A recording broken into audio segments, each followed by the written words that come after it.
મંતવ્ય ન્યૂઝ ચેનલનો show foreign education swift solution. આ શોમાં આપ સૌનું હાર્દિક સ્વાગત છે. હું છું doctor Vachini Bhatt. I am MD homeopath consultant અને આ શોમાં આપણે વાત કરીશું તમારો એક ખૂબ જ મનમાં મૂંઝવાતો પ્રશ્ન. તમારા દીકરા કે દીકરીને તમારે ડોક્ટર બનાવવું છે, પણ ક્યાંક ને ક્યાંક એનું પરિણામ જે છે, રિઝલ્ટ જે છે, એમાં કઈક એવા ફેરફારો છે જેથી તમે નથી બનાવી શકતા. ફીને લગતી અમુક સમસ્યાઓ છે, કઈ યુનિવર્સિટીમાંથી એનો અભ્યાસ કરાવો, અને ખાસ જો તમે એવું વિચારતા હો કે વિદેશ અભ્યાસમાં MBBS કરાવવું હોય તો એને કયા કન્ટ્રીમાં મોકલવું. તો આ બધા જ પ્રશ્નોના જવાબ લઈને અમે આપની સમક્ષ આજે આવી ચૂક્યા છે. પેનલમાં આપણી સાથે જોડાયા છે બંને ગેસ્ટ. પહેલા ગેસ્ટ છે ખૂબ જ જાણીતા એવા લેખક અને motivational speaker Jay Vasavada. Sir, આપનું ખૂબ ખૂબ સ્વાગત છે આજના એપિસોડમાં. Thank you. અને બીજા ગેસ્ટ આપણી સાથે જે જોડાયા છે chairman managing director of Swift solution doctor Vanita Rakesh Vyas. Vanita ma'am, આપનું પણ ખૂબ ખૂબ સ્વાગત છે. Thank you.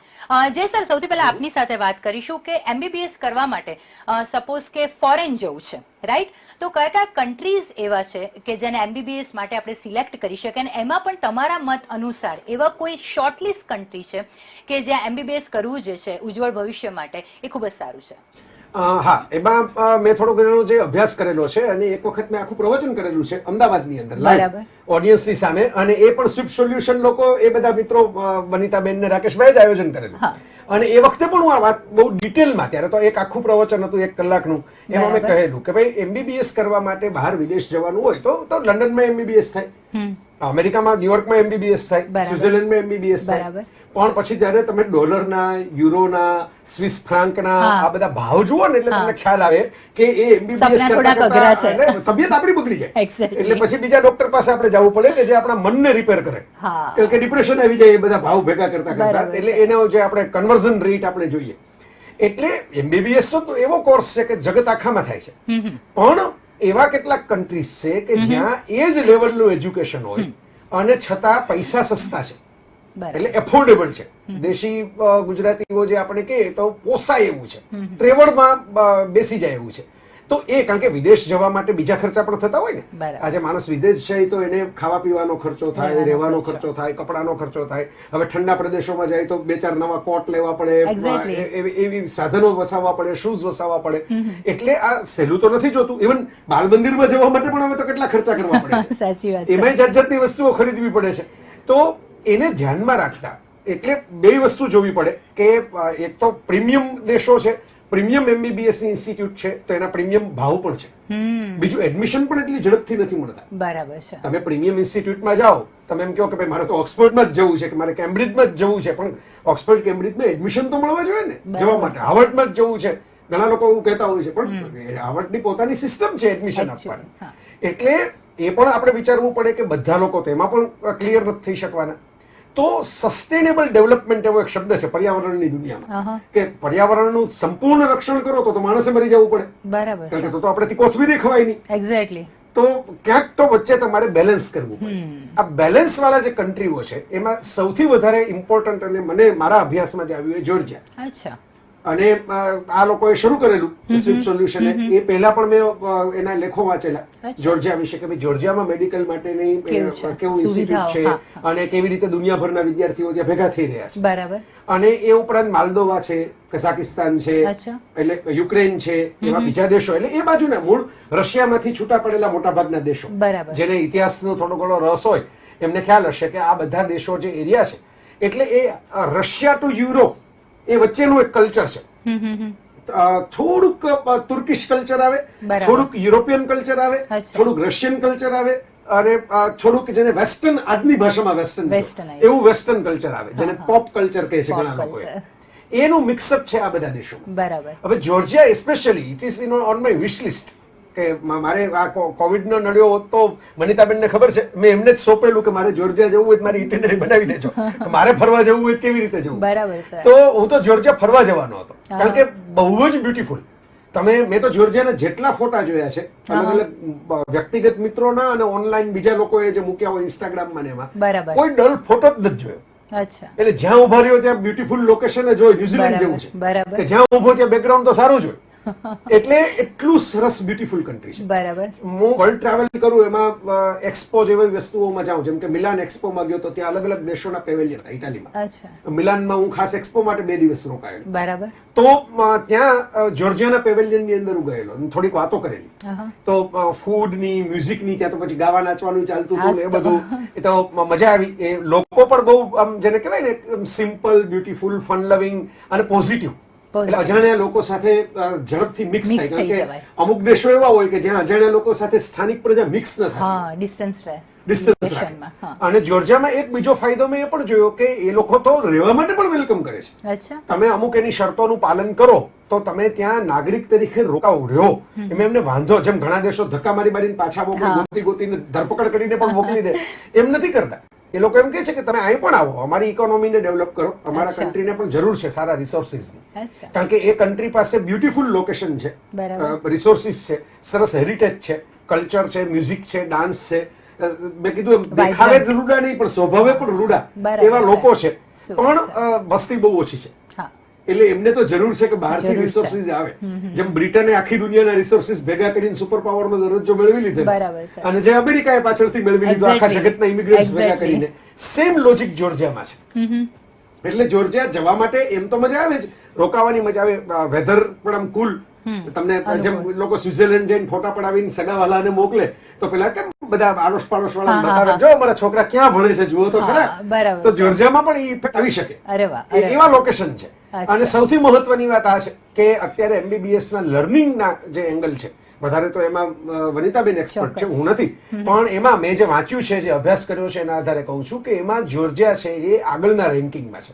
એટલે ટૂંકમાં એની ડિગ્રીની વેલ્યુ જે છે MBBS ની, ડોક્ટરની, વધારે સારી ગણાય છે. બરાબર છે, બરાબર છે. ખૂબ જ સરસ. આપણે તમે વાત કહી કે MBBS કરવા માટે પણ વિદેશ અભ્યાસ માટેનું જે છે એક ઓપ્શન જે છે વિચારી શકાય કે તમે ફોરેન કન્ટ્રીમાં જઈને પણ MBBS નો અભ્યાસ કરી શકો. અને એમાં પણ તમે જે છે શોર્ટલિસ્ટ આપ્યું, અને એમાં પણ જોર્જિયા કન્ટ્રી જે છે એને આપણે હાઇલાઇટ કર્યું કે દરેક રીતે જે છે કેટલું અનુકૂળ છે. ખૂબ જ સરસ વાત આપે કહી સર. ડોક્ટર વનિતાબેન, આપની પાસે આવવા માંગીશ. જ્યારે જોર્જિયાની વાત નીકળી જ છે કે ત્યાં જઈને MBBS કરવું જે છે એ કેટલું સરસ અને કેટલું સરળ છે, તો આપ જણાવો કે સ્વિફ્ટ સોલ્યુશન જે છે એના થકી જોર્જિયા જવું હોય તો કોઈ એલિજિબિલિટી ક્રાઇટેરિયા હોય છે? હા, પરફેક્ટ સવાલ છે ડૉક્ટર વાચીની. હવે હું એનો જવાબ આપીશ કે જોર્જિયામાં MBBS કરવું એ અત્યારે ખૂબ સરળ બની ગયું છે. અને જોર્જિયા કન્ટ્રીએ ઇંગ્લિશ મીડિયમ સ્ટડી ચાલુ કર્યું છે MBBS માટે, જે આપણા વિદ્યાર્થીઓ માટે ખૂબ જ સારા સમાચાર કહી શકાય કે 2015થી એ લોકોએ ઇંગ્લિશ મીડિયમમાં MBBS કરાવવાનું શરૂ કર્યું. જેમ બીજા કન્ટ્રીની આપણે વાત કરીએ તો એમાં એમની લોકલ લેંગ્વેજ પણ લેવી પડે છે, અને એમાં 3 વર્ષ એમને ભણવું પડે છે, જે પરિસ્થિતિ જોર્જિયામાં નથી. બીજું, જોર્જિયા એ ટોપ 10 સેફ કન્ટ્રીમાં પણ રેન્ક ધરાવે છે. અત્યાર સુધી તો એ 6થો રેન્ક ધરાવી રહ્યું છે. એટલે ત્યાં ક્રાઇમ, કરપ્શન એવું કશું છે નહીં. બીજું, એનું એટમોસ્ફિયર ખૂબ સારું છે કે આમ જનરલ 32-35 ડિગ્રી સેલ્સિયસ રહેતું હોય અને શિયાળામાં -3 સુધી જાય, એટલે બેરેબલ છે. પ્લસ ત્યાંની જે યુનિવર્સિટીઓ છે એની એક ખાસિયત છે કે એ લોકોએ યુરોપના બધા દેશો ભેગા કરીને એક બોલોના પ્રોસેસ કરી છે કે જેથી વિદ્યાર્થી તો જોર્જિયામાંથી ડિગ્રી લે છે તો ઇરાસ્મસ એટલે યુરોપના બધા જ દેશોમાં એ વેલિડ છે.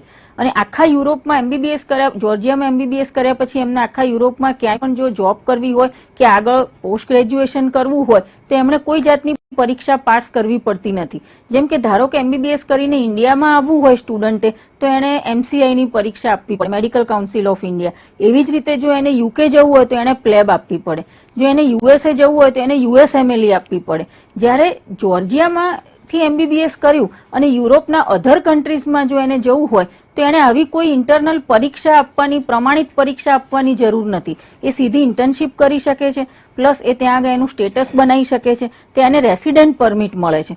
તો આ એક બહુ મોટો બેનિફિટ છે. અને એમાં પ્રવેશ પણ મિનિમમ 12મા ધોરણમાં ફિઝિક્સ, કેમેસ્ટ્રી, બાયોલોજી, PCB એને 50% ઉપર માર્ક્સ હોય તો એને સરળતાથી MBBSમાં પ્રવેશ મળી જાય છે. એમાં મેરિટ કે એવું હોતું નથી, ફર્સ્ટ કમ ફર્સ્ટ બેઝિસ ઉપર મળે છે. એટલે ધારો કે 50% વાળાએ અત્યારે 55% વાળાએ એડમિશન લીધું અને સીટ ભરાઈ ગઈ, ભરાવા આવી ગઈ, અને જો કોઈ 90% વાળું વિદ્યાર્થી પણ આવ્યું તો એવું નહીં કે પહેલા એને લઈએ. એટલે એ લોકોને જે પહેલા સીટ ભરાઈ ગઈ તો એ જ વિદ્યાર્થીઓ એમના માટે સુપિરિયર છે. એટલે ત્યાં કોઈ જાતનું ડોનેશન નથી આપવું પડતું, ડાયરેક્ટ એડમિશન છે. એટલે વગર ડોનેશને જો MBBS કરવું હોય તો હાર્ડલી આમ પ્રોજેક્ટ કરી શકાય કે વાર્ષિક $5,000 થી લઈ અને $8,000 સુધીની ફીમાં વિદ્યાર્થી MBBS નો અભ્યાસ પૂરો કરી શકે છે. પ્લસ એમાં ECTS છે. ECTS means European credit transfer system, કે જે એ લોકોને આ બેચલર ડિગ્રી પ્રાપ્ત કરે છે તો એની 360 ક્રેડિટ મળે છે, કે જેથી હવે જો ધારો કે એને MBBS કરી અને અમેરિકા જવું છે તો ફક્ત એને USMLE ક્લિયર કરવાની છે, બીજું કોઈ એડિશનલ એને ભણવાનું નથી. અને પ્લસ ઇન્ડિયન સિસ્ટમ પ્રમાણે, આપણા મેડિકલ કાઉન્સિલ ઓફ ઇન્ડિયાના અભ્યાસક્રમ પ્રમાણે પહેલા વર્ષથી ત્યાં હ્યુમન એનેટોમીથી ત્યાં આગળ ભણાવવાનું શરૂ થાય છે, કે જે ખૂબ જ સરાહનીય બાબત છે. કે ધારો કે આપણે કમ્પેર ટુ ઇન્ડિયા કરીએ તો ઇન્ડિયામાંથી જો MBBS કર્યું હોય અને એને USA જવું હોય તો એને બીજા વધારાના 2 થી 3 વર્ષ ત્યાં ભણવું પડે છે, પછી એ ક્વોલિફાય થાય છે USMLE આપવા માટે. જ્યારે જોર્જિયાથી MBBS કરીને જો એને USMLE આપવી હોય તો એ ડાયરેક્ટ આપી શકે છે, ત્યાં ડાયરેક્ટ ઇન્ટર્નશીપ કરી શકે છે અને ત્યાં આગળ એનું પોસ્ટ ગ્રેજ્યુએશન પણ કરી શકે છે. તો આ ECTS ક્રેડિટ એટલે જે યુરોપિયન ક્રેડિટ ટ્રાન્સફર સિસ્ટમ છે એના લીધે વિદ્યાર્થીઓને ખૂબ જ સરળતા રહે છે બીજા અધર કન્ટ્રીઝમાં ટ્રાન્સફર થવાની. અધરવાઇઝ જો એને ત્યાંથી પોસ્ટ ગ્રેજ્યુએશન કરવું હોય તો પણ આવી નોમિનલ ફીઝમાં જ એ લોકો કરી શકે છે, પોસ્ટ ગ્રેજ્યુએશન પણ કરી શકે છે. એટલે આ રીતે એમને ભણવાનો ખર્ચો ખૂબ જ ઓછો થઈ જાય છે અને એક સારા ડોક્ટર બની શકે છે. ત્યાંનું જે વાતાવરણ છે, ત્યાંના જે પ્રોફેસરો છે, કે વિદ્યાર્થી અને પ્રોફેસરોનો જે રેશિયો છે એ ખૂબ જ સારો છે. કે આપણે અહીંયા નોર્મલી જોતા હોય કે 60-70 નો વર્ગ હોય અને એક પ્રોફેસર હોય, ત્યાં એવું નથી. ત્યાં 15 ના ગ્રુપ કરે છે, 20 લોકોના ગ્રુપ કરે છે સ્ટુડન્ટ્સના. એ લોકો એવું બાયફર્કેટ કરે છે કે ટકાવારી પ્રમાણે, એટલે કોઈને ઇન્ફિયરિટી કે સુપિયરિટી કોમ્પ્લેક્સ ના થાય. કે ધારો કે 60 થી 70% લાવતા છોકરાઓ હોય એનો એક વર્ગ, એનું એક ગ્રુપ કરે. જે હાઈએસ્ટ ક્વોલિફિકેશન ધરાવતું હોય તો એવા લોકોનું એક ગ્રુપ હોય. એમ ABCD વાઇઝ એ લોકો ગ્રુપિંગ કરે છે અને પછી એ લોકોને ભણાવે છે.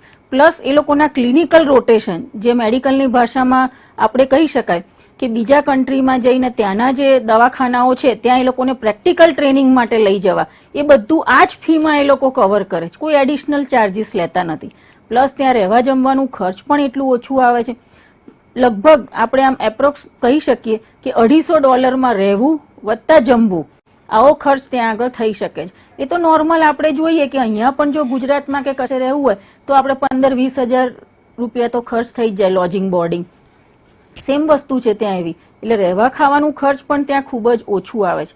અને જે ભણવાની જે વાત છે કે પ્રોફેસરો એ એટલી હદે એટલી રીતે એ લોકો ત્યાં આગળ હેલ્પફુલ થાય છે કે એનો એક અમારા સ્ટુડન્ટ્સનું એક ટેસ્ટિમોનિયલ છે કે રાત એક્ઝામ હતી, એના આગલે દિવસે રાત્રે છોકરો હોસ્ટેલ પર ભણતો હતો અને એને કંઈક ના આવડ્યું તો એણે એકવાર પ્રોફેસરને ફોન કર્યો. તો પ્રોફેસરે ફોનમાં પહેલા કોશિશ કરી એને સમજાવવાની, પછી એમને લાગ્યું કે આને હજી નથી ફાવતું, એ સેટિસ્ફાય નથી, તો કે વેઇટ, તું જાગજે, હું આવું છું. તો એ પ્રોફેસર હોસ્ટેલ પર ગયા, એને ભણાવ્યો અને પછી એ પરત ગયા પરોઢીએ.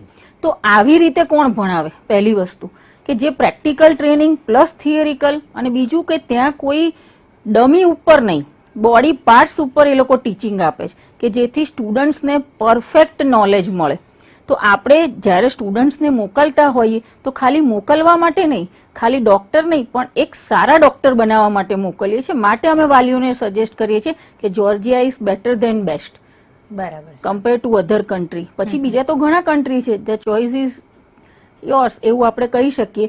પણ જો જ્યારે જે લોકો અમારી ઉપર છોડે છે કે સાહેબ બેન તમે સજેસ્ટ કરો, તો અમારું સજેશન સૌથી પહેલું જોર્જિયા ઉપર હોય છે કે એટલો સેફ કન્ટ્રી છે. બરાબર છે. એટલે બધી જ રીતે જો MBBS કરવા માટે જો આઉટસાઇડ આપણે વિચારતા હોય, ફોરેન કન્ટ્રીઝ માટે આપણે વિચારતા હોય, તો જોર્જિયા જે છે આ બંનેની દ્રષ્ટિએ એક યોગ્ય કન્ટ્રી કહી શકાય, રાઈટ? જય સર, આપણે જોર્જિયા વિશે તો ઘણી વાતો કરી, પણ એક પાછા બેઝિક ઉપર આપણે પાછા આવી જઈએ કે જ્યારે MBBS કરવાની જ્યારે વાત હોય ત્યારે અહીંયા પણ થાય છે MBBS, તો શા માટે વિદેશમાં જઈને MBBS કરવું? એના પર આપ જે છે મંતવ્ય આપો. ઇન્ટરેસ્ટિંગ સવાલ છે. હવે મૂળ વસ્તુ જે છે કે મેડિકલ સાયન્સ જેને કહેવાય, MBBS અથવા તો MD ની ડિગ્રીઓ છે મેડિકલ સાયન્સની ડિગ્રી છે. હવે તમે ઇતિહાસ તપાસો તો છેલ્લા 300 વર્ષથી એ ડેવલપ થયું. એ પહેલા તો ત્યાં પણ જાત જાતના બધા નુસ્ખાઓ, દેશી ઉપચારો, જંગલમાંથી મળેલી કેટલીક વિદ્યાઓ, એવું બધું ચાલતું. બરાબર છે. રેનેસા યુગ પછી ડેવલપ થયા અલગ અલગ સાધનો.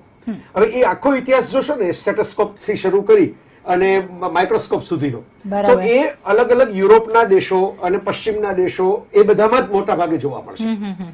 એટલે એક આખી એપ્ટિટ્યુડ છે, માત્ર કોર્સ નથી. એક સાયન્ટિફિકલી હ્યુમન બોડીને સમજવાની અને હ્યુમન જે ડિઝીઝ છે એને કેવી રીતે ટેકલ કરવા એને સમજવાની આખી એક એટીટ્યુડ છે. ઓકે.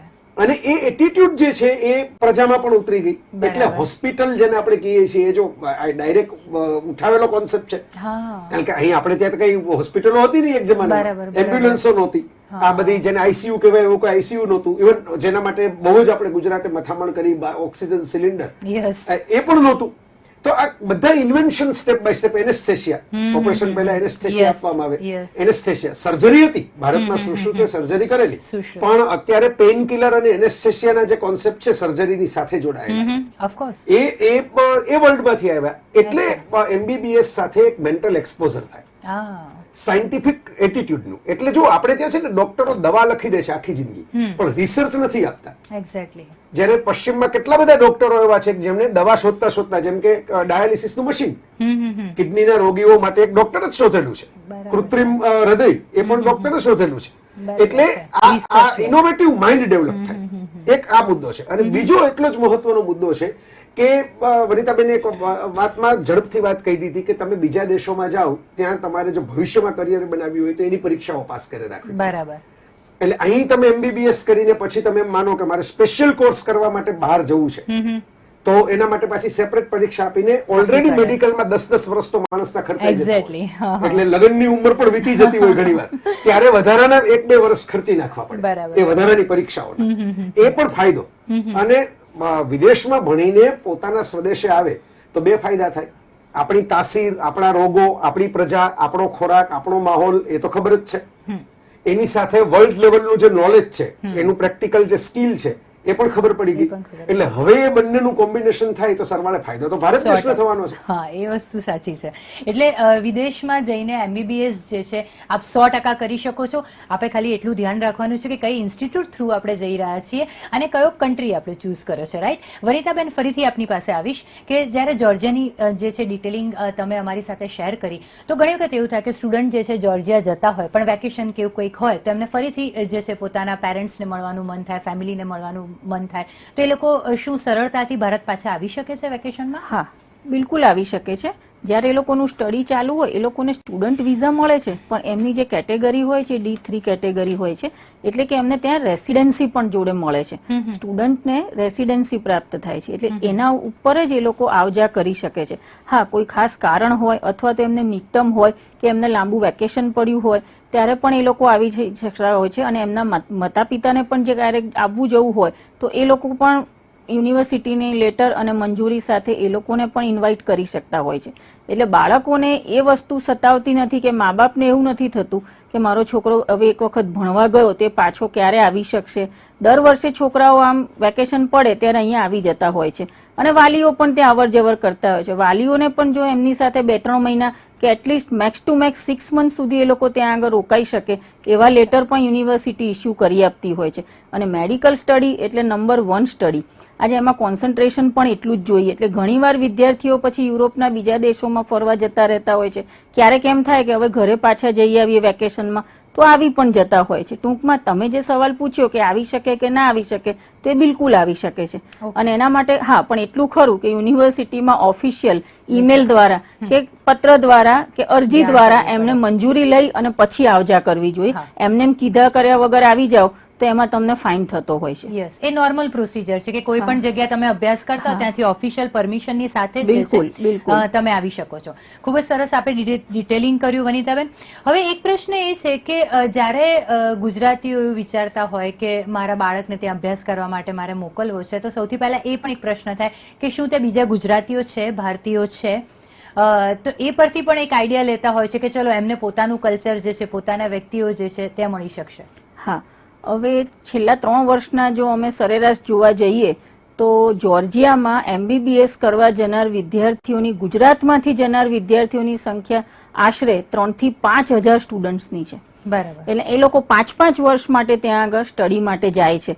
એટલે આપણા ગુજરાતીઓનો એક આખો કહેવાય ને કે એક વર્ગ, એક આખું કલ્ચર ત્યાં ધીરે ધીરે ડેવલપ થઈ રહ્યું છે. ઉપરાંત ત્યાં આગળ આપણું રાધાકૃષ્ણ મંદિર પણ છે અને ઇન્ડિયનની વસ્તી તો ખૂબ જ છે. એટલે એમને એવું હોમ સિકનેસ ત્યાં ફીલ નથી થતી. બરાબર. બીજું ખાવા પીવાથી લઈને ત્યાં જૈન વિદ્યાર્થી હોય તો એને જૈન ફૂડ પણ મળે છે, સ્વામિનારાયણ હોય તો એને સ્વામિનારાયણ ફૂડ પણ મળે છે, અને એને ટોટલ ઇન્ડિયન ફૂડ, એમાં ગુજરાતી પણ આવી ગયું, સાઉથ ઇન્ડિયન પણ આવી ગયું, પંજાબી પણ આવી ગયું, ખાવા પીવાની તમામ વેરાયટીઝ. કારણ કે એઝ એ ગુજરાતી અમે યુનિવર્સિટીઓને પહેલેથી જ કહીએ છીએ કે જો તમારે ત્યાં ખાવા પીવાની વ્યવસ્થા વ્યવસ્થિત નહીં હોય તો અમારા ગુજરાતીઓ અહીંયા નહીં આવે.